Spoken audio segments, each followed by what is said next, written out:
My family has a very special talent. Every December 24th, they develop a collective amnesia and accidentally forget to invite me to Christmas dinner. It's a tradition that's lasted for a decade. This year I'm 31, and instead of sitting in my quiet apartment waiting for a pity text that never comes, I decided to buy myself a gift. A sanctuary, a modern 3-story glass and cedar house tucked away right on the edge of the Outer Banks, where the only sound is the Atlantic Ocean hitting the shore. I posted the photos online.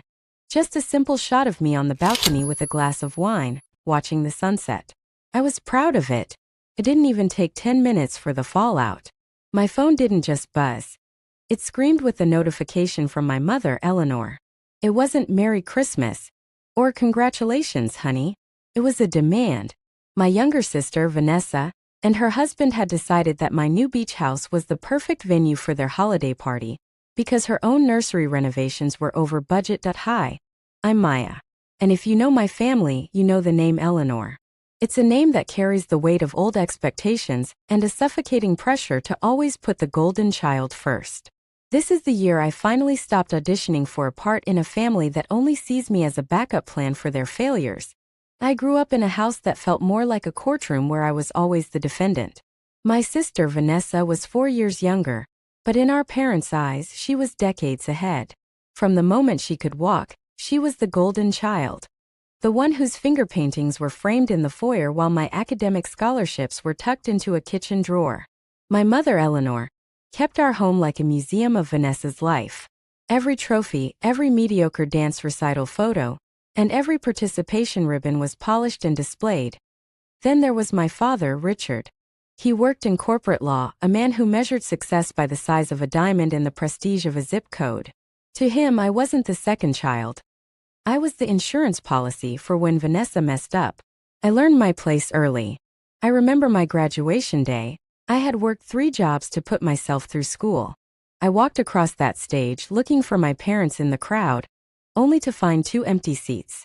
They had flown to Florida that morning because Vanessa had a minor fashion emergency before a spring break trip and needed their emotional support.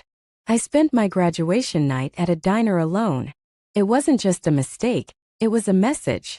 In the architecture of our family, I was the pillar meant to hold everything up, but never the one allowed to enjoy the view.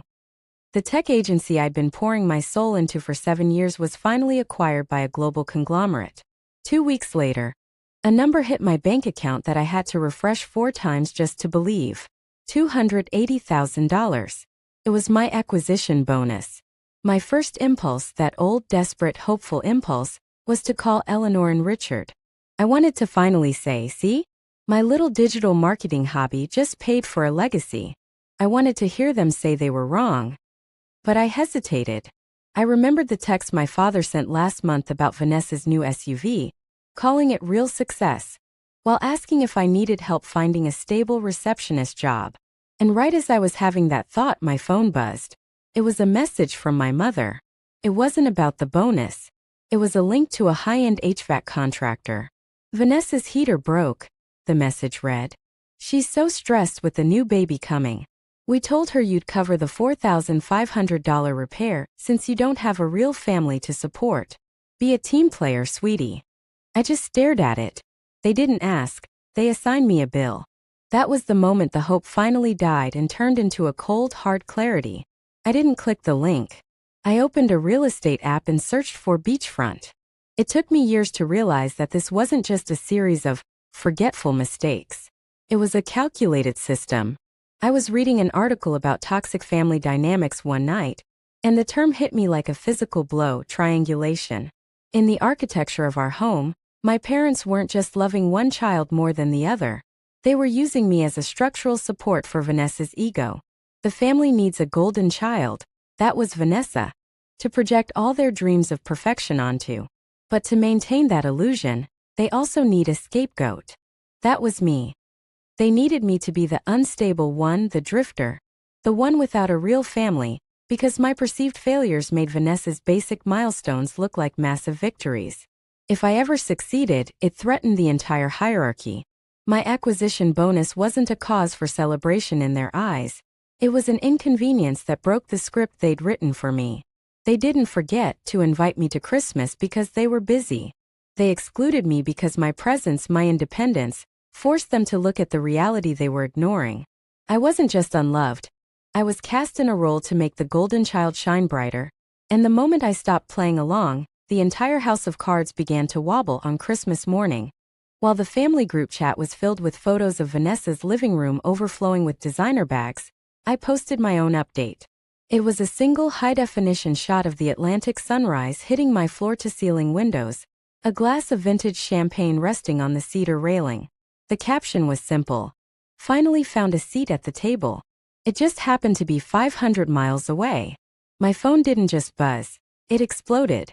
I watched as the typing bubbles appeared and vanished in a frantic dance. The first call was from Eleanor. Her voice wasn't warm. It was sharp, vibrating with a cold, hard calculation. Maya, what is this? Whose house are you in?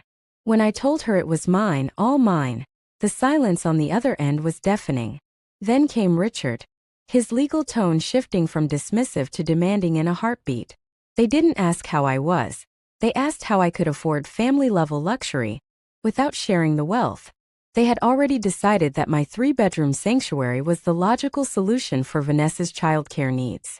In 30 seconds, they had mapped out exactly how to harvest my success to fuel the golden child's lifestyle. But for the first time in 31 years, I didn't feel guilty. I felt nothing. I started laughing. It wasn't a small, polite laugh. It was a sharp, uncontrollable sound that filled my quiet, expensive living room. 31 years of silence finally cracked. My mother's fake, plastic smile slipped through the phone. "What's so funny?" she snapped. "All of you," I said, my voice cooling to sub-zero. "This little plan where you harvest my life to fix Vanessa's mistakes. Like when you sold my car to fund her failed brand, or the graduation you skipped for her fashion emergency. You don't know me. You never even asked." My father's voice boomed. "If you don't open that house to your sister, you're cutting ties with this family." I didn't blink. "Richard, you cut those ties years ago. You just never looked back to see me falling." I hung up and blocked every single one of them. That Christmas, I hosted my own dinner. No mansion-sized egos, no pretense. Just my beach house, my closest friends, and my mentor who actually believed in my hobby. Real warmth, real laughter. I posted one last photo. "My chosen family." My mother commented, "Nice to see you forgot who raised you." I deleted it and went back to watching the tide. You can't miss a family you never really had. I didn't just buy a house. I bought my freedom.